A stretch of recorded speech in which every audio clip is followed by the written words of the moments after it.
This is Delhi. Please stand by for our next broadcast. This is All India Radio. India's legendary sprinter Milkha Singh, also known as the Flying Sikh, passed away last evening. As a tribute to this great athlete, we now bring you an exclusive conversation with him recorded by AIR Chandigarh in the year 2019. Speaking to him is Ramesh Kapoor, senior broadcaster. ये आकाशवाणी है।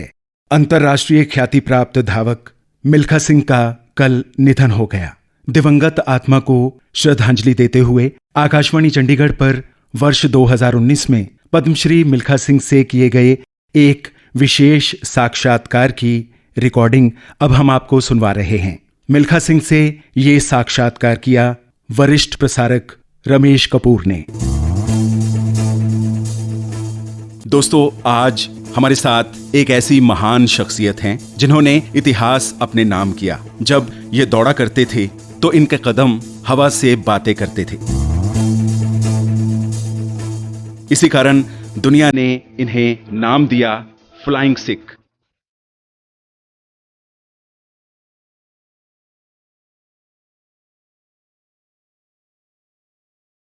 हम बात कर रहे हैं legendary athlete Padmashri Milkha Singh जी की। मिल्खा सिंह का जन्म सन 1932 में लायलपुर पाकिस्तान में हुआ। भारत पाकिस्तान बंटवारे के कत्लेआम से बचते बचाते छिपते छिपाते ये भारत आए, लेकिन पार्टीशन के वक्त हुए दंगों ने इनसे इनके माता पिता, भाई बहन, रिश्तेदार सब छीन लिए। लेकिन इन्होंने हिम्मत नहीं हारी। मुसीबतों और चुनौतियों से लड़ते, मुकाबला करते हुए इन्होंने आगे बढ़कर भारत का नाम पूरी दुनिया में रोशन किया। सन 1953 में मिल्खा सिंह भारतीय सेना में भर्ती हुए। वहीं पर क्रॉस कंट्री में दौड़कर इन्होंने दिखा दिया कि ये सबको पीछे छोड़ आगे निकल जाएंगे और भारत का नाम बुलंदियों पर ले जाएंगे। आज हम बहुत ही गौरवान्वित महसूस कर रहे हैं क्योंकि आज जिंदगीनामा में हमारे साथ हैं legendary athlete flying Sikh Milkha Singh.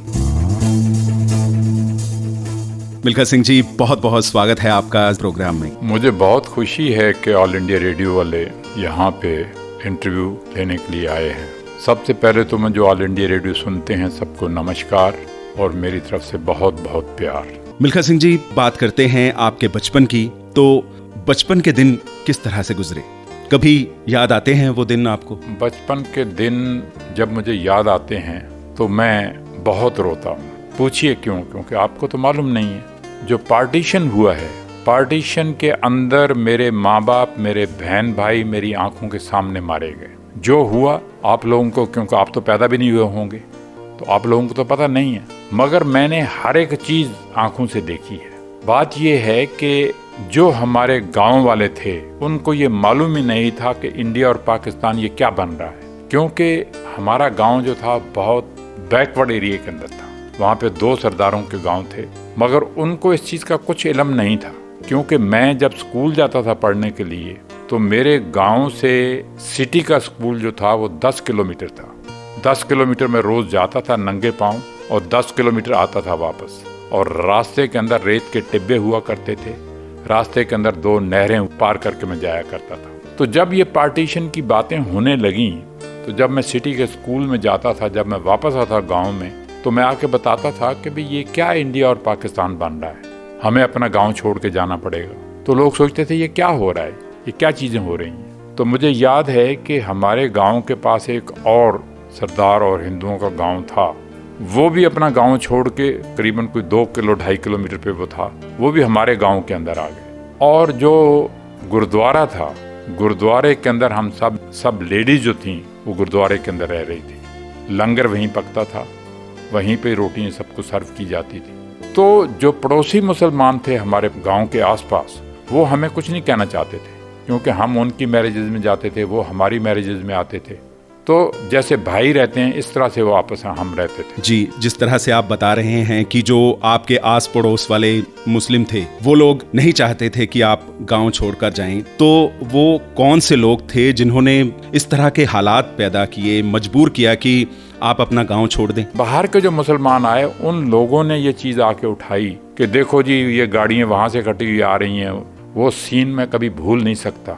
मुझे जब याद आता है तो हमेशा मेरी आंखों के अंदर आंसू आ जाते हैं। मेरे माँ बाप मेरी आंखों के सामने कत्ल किए गए। और आपको दूसरी चीज़ मैं बताना चाहता हूँ कि ये जो फिल्म बनी है भाग मिल्खा भाग, मेरे फादर के ये लफ्ज़ थे कि मिल्खा भाग यहाँ से, जैसे हम मर रहे हैं ये तुझे भी मार देंगे। तो मैं भाग के जंगल में छुप गया। तो जब ये स्टोरी लेने के लिए आए डायरेक्टर सारे बॉम्बे से, तो ये चीज़ जब उन्होंने पूछी मेरे से तो मैंने बताया ये मेरे माँ बाप के लफ्ज़ थे कि भाग मिल्खा भाग, यहाँ से निकल जा, तुझे भी मार देंगे। तो मुझे बचपन सारा जो जब याद आता है तो आंखों में आंसू आते हैं। जी बिल्कुल, देश के विभाजन का दर्द आपने बहुत सहा। आज तक वो दर्द कहीं ना कहीं आपकी आंखों में आंसू ला देता है।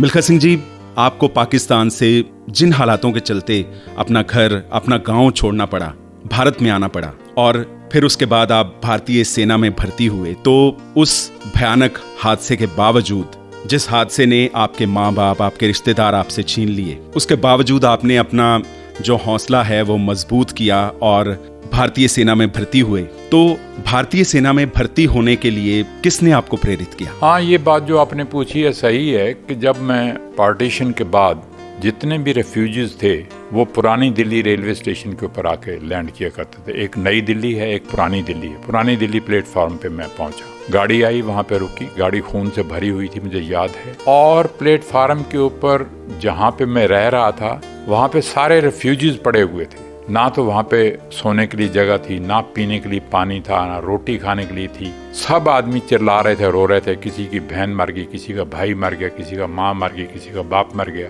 तो सारे रेफ्यूजीज वहाँ पे लैंड करते थे। तो अब इंसान सोचता है कि भाई कितनी बार बैठ के रोते रहेंगे। तो फिर मुझे वहाँ पे 3-4 जो मेरी उम्र के लड़के थे वो मुझे मिल गए।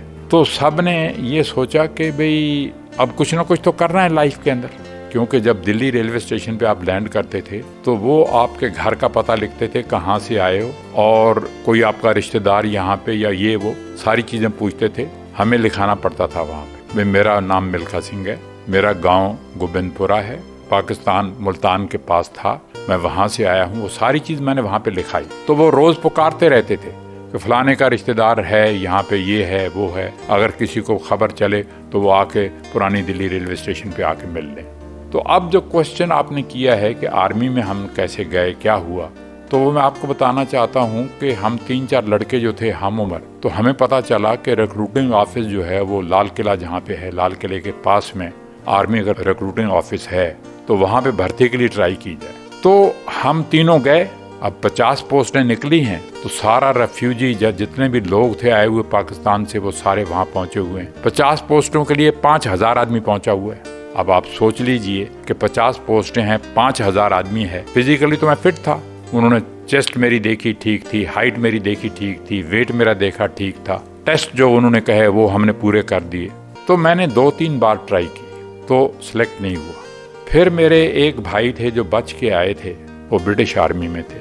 तो मैंने उन्हें कहा, मेरे से बड़े थे, तो मैंने उनसे कहा भाई अब मेरी तो पढ़ाई भी नहीं है, छूट गई है, कोई काम भी नहीं है, मैं जेल भी चला गया हूँ, बगैर टिकट पकड़ा गया था, जेल भी चला गया, तो आप मुझे अगर आर्मी में करा सकते हो तो करा दो। फिर उसने, मेरे भाई ने, उनके साथ एक आदमी था, उसको कहे के फिर जाके मैं सिलेक्ट हुआ और आर्मी में चला गया। तो आर्मी में जाने के बाद ही मिल्खा सिंह को पता चला कि 400 मीटर क्या होता है, ओलंपिक गेम्स क्या होती हैं, एशियन गेम्स क्या होती हैं। इन चीज़ों का, इसका क्रेडिट जो जाता है वो आर्मी को जाता है। उन्होंने मुझे बताया और उन्होंने मुझे दौड़ना सिखलाया। जी, जिस तरह से आपने बताया कि आर्मी में जाकर ही आपको पता चला कि एशियन गेम्स क्या होती हैं, ओलंपिक गेम्स क्या होती हैं, तो सेना में कौन से ऐसे शख्स थे जिन्होंने आपको दौड़ने के लिए प्रेरित किया और आपका करियर जो है वो बतौर एथलीट शुरू हुआ? वो ऐसे है कि जब मैं आर्मी में भर्ती होकर जाते हैं ना पहले, तो वहाँ पे जब मैं भर्ती होकर सिकंदराबाद पहुँचा तो वो जाते ही आपको किट वगैरह इशू करते हैं, शूज़ एंड बक्सा भी देते हैं, फिर वो यूनिफॉर्म भी देते हैं, हर एक चीज़ आपको दी जाती है।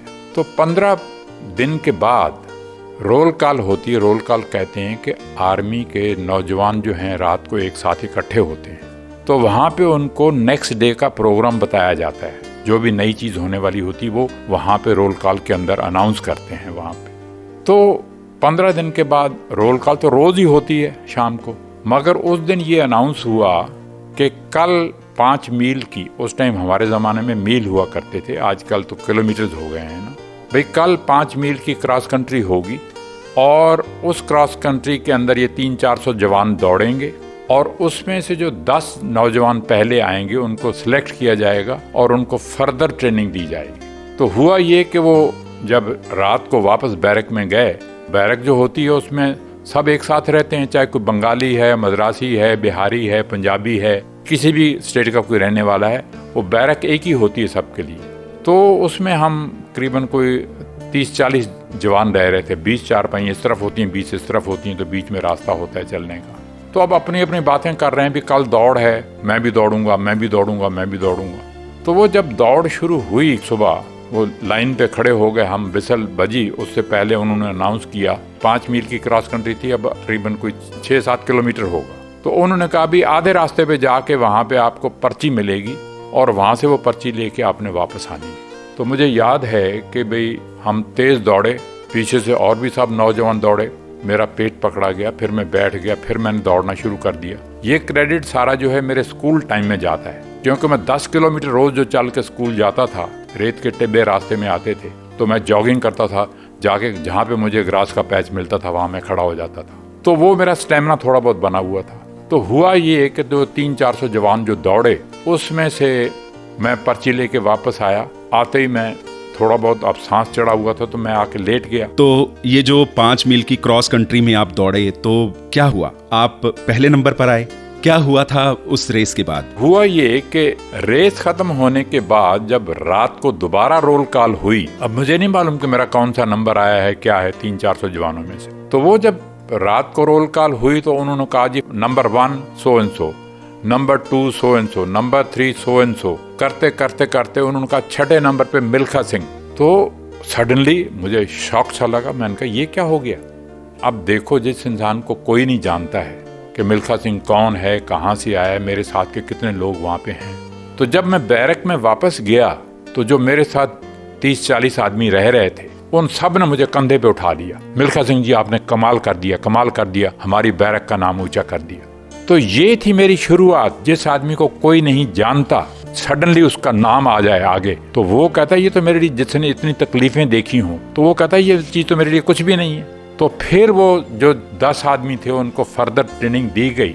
तो वो ट्रेनिंग देने से ही जो हमारा उस्ताद, जो गुरु जो था हवलदार गुरदेव सिंह, उसने मुझे बताया कि इस क्रॉस कंट्री के बाद जो है एथलेटिक मीट होनी है। एथलेटिक मीट जो होती है उसके अंदर 20-25 इवेंट्स होते हैं।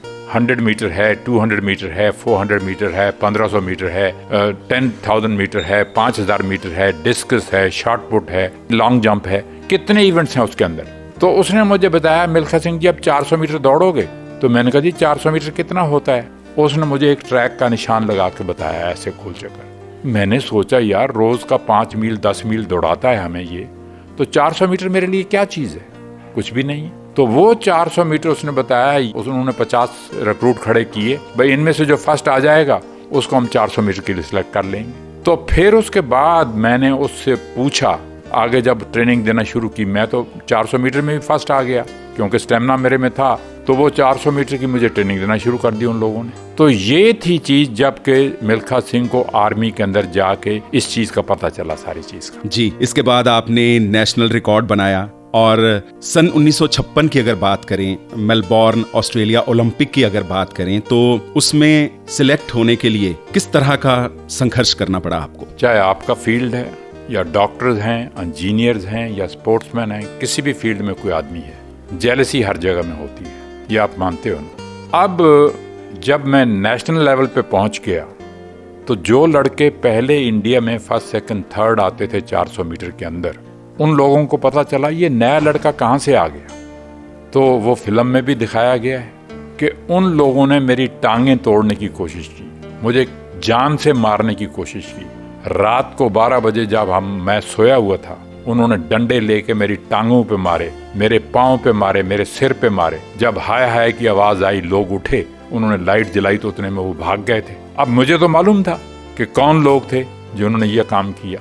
और हुआ ये कि नेक्स्ट डे सुबह जब रात को ये इंसिडेंट हुआ तो सुबह ही हमारे ट्रायल थे मेलबोर्न ऑस्ट्रेलिया जाने के लिए, ओलंपिक गेम्स के लिए।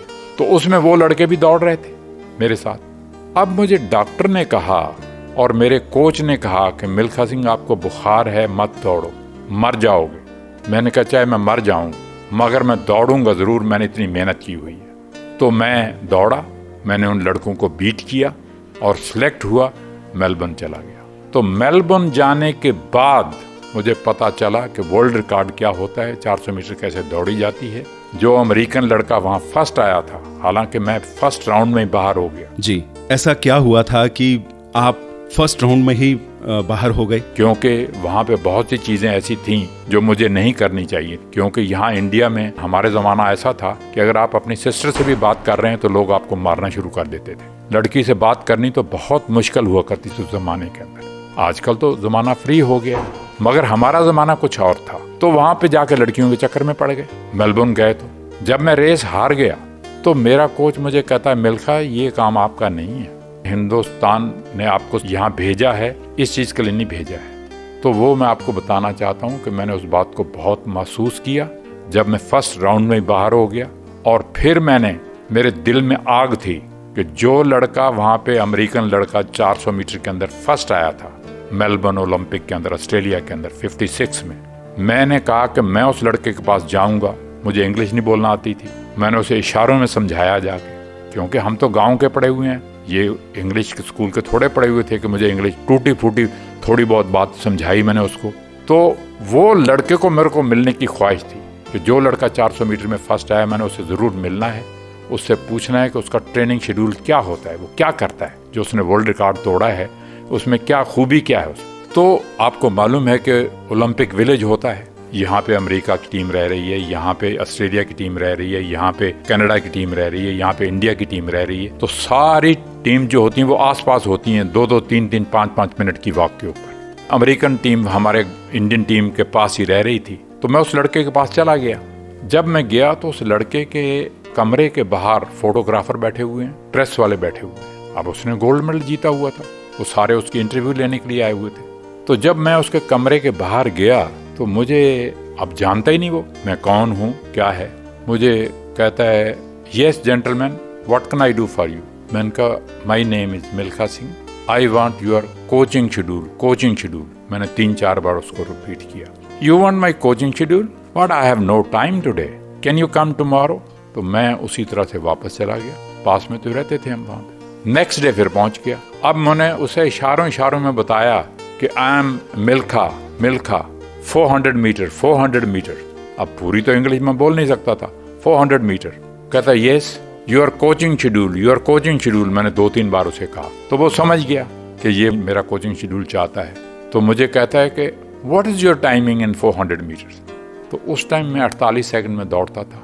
मैंने कहा 48 सेकंड्स, वेरी गुड।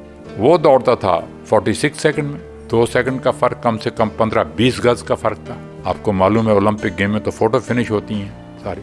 तो उसने वो सारी बात समझ के मेरे से फिर उसने अपना प्रोग्राम मुझे लिखा कि मैं मंडे को क्या करता हूँ, ट्यूसडे को क्या करता हूँ, वेडनेसडे को क्या करता हूँ, कितनी क्रॉस कंट्री करता हूँ, कितनी हिल रनिंग करता हूँ, कितनी सैंड रनिंग करता हूँ, कितने स्टार्ट लेता हूँ। तो ये सारी चीज़ें उसने मुझे बतलाई। तो जब मैं वापस आया वो उसने लिख के दिया था वर्ल्ड रिकॉर्ड 400 मीटर का ये। तो रास्ते में मैंने अपने कोच से बात की प्लेन के अंदर।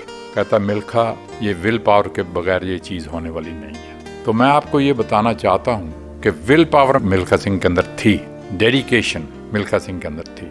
हुआ ये कि जब प्लेन लैंड किया, दिल्ली में मैंने लैंड किया, तो नेशनल स्टेडियम में हमने जाना था ठहरने के लिए दिल्ली में, आजकल जिसे ध्यानचंद स्टेडियम कहते हैं, मेजर ध्यानचंद स्टेडियम। मैंने धरती माता की कसम खाई कि जब तक मैं वर्ल्ड रिकॉर्ड नहीं तोड़ लूंगा तब तक मैं चैन से नहीं बैठूंगा। मेरा कोच आता था ट्रेनिंग देने के लिए, जिस दिन मैं उसके कहने से काम नहीं करता था वो रोना शुरू कर देता था। कहता था मिल्खा मैं कल यहाँ नहीं आऊँगा। रात दिन वो सोता नहीं था, उसके दिमाग में ये बात थी कि मैंने मिल्खा सिंह से वर्ल्ड रिकॉर्ड तोड़ाना है और मिल्खा सिंह में हिम्मत है, ये वर्ल्ड रिकॉर्ड तोड़ सकता है। जब मैं गिर जाता था बेहोश होके, ब्लड वॉमिट करता था, यूरिन के जरिए ब्लड जाता था, तो दूसरे लड़के छोड़ के अलग बैठ जाते थे। वो कहते कोई साहब हमने नहीं मरना है, ये मरता है तो मरने दो। तो कोच मेरे कानों में ये कहता था, मिल्खा सिंह उठो, एक और लगानी है। मैंने कहा कोच साहब मुझे तो वोमिटिंग हो रही है, मेरा तो बुरा हाल है, तो आप कह रहे हैं कि एक और लगानी। कहता नहीं, एक और लगानी है, वही चीज़ जो आपका वर्ल्ड रिकॉर्ड तोड़ाएगी। तो जब मैंने एक और लगानी तो फिर वोमिटिंग होनी और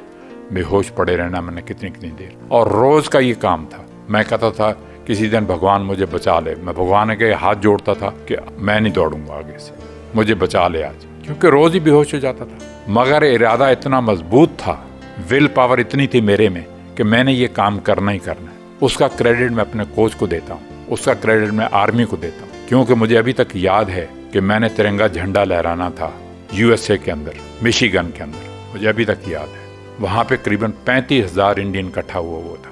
उन्होंने कहा कि हम चाहते हैं मिल्खा सिंह यहाँ पे आए और आके तिरंगा झंडा, 15 अगस्त की बात है, ये करीबन कोई 6-7 साल पहले की बात है। तो मुझे पता चला कि वही कोच जो मुझे ट्रेनिंग देता था, रणबीर सिंह, कि वो बीमार है और मिशिगन में रह रहा है, करीबन कोई 10-15 मिनट की ड्राइव के ऊपर। तो मैंने गाड़ी भेजी, कार भेजी, मैंने कहा उसको वहाँ से लेके आओ। वो कोच को लेके आए। जब मैं स्टेज पे बोल रहा था तो कोच आया व्हील चेयर पे वहाँ पे, और मैंने 35,000 इंडियंस के सामने रणबीर सिंह को ऐसे उठाया, कुर्सी से जोर से लिफ्ट किया, अपने कंधे पे लाया।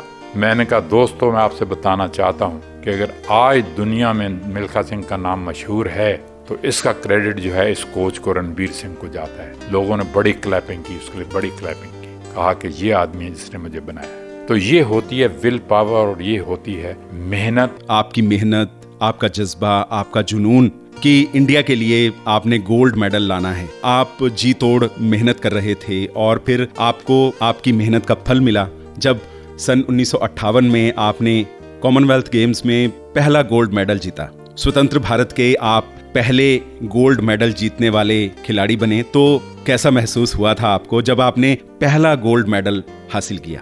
बड़ी आपने अच्छी बात पूछी है। मैं जिंदगी में, मैंने आपको बताया भी, 4-5 बार रोया। 3 बार गमी के आंसू और 2 बार खुशी के आंसू। गमी के आंसू के बारे में मैंने आपको बता दिया, जब मेरे माँ बाप मारे गए तब रोया।